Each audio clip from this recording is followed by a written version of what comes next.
In a Jerusalem side street, Labour activists gather for the party's primaries.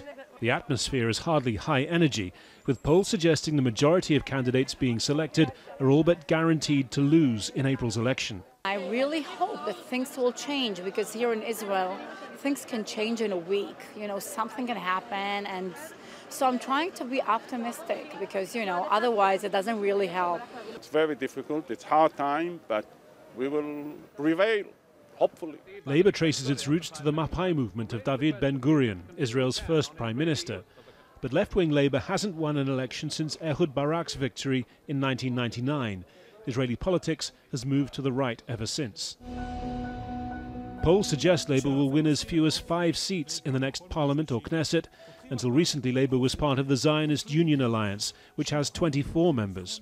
One Israeli newspaper on Monday depicted the late Labour leaders Yitzhak Rabin and Shimon Peres urging Ben-Gurion not to look at what had become of his movement. For the last 20 years, Labour Party members have had to adapt to a steady decline in their electoral fortunes, but this year it does seem different. Rather than fighting for power, this party is battling for political relevance.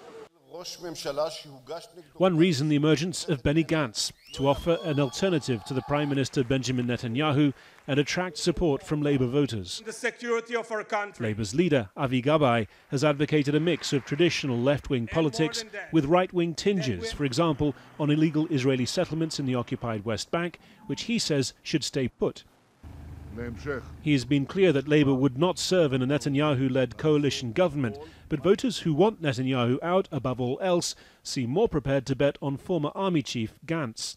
What's happened to Labour is that they've had some bad leadership.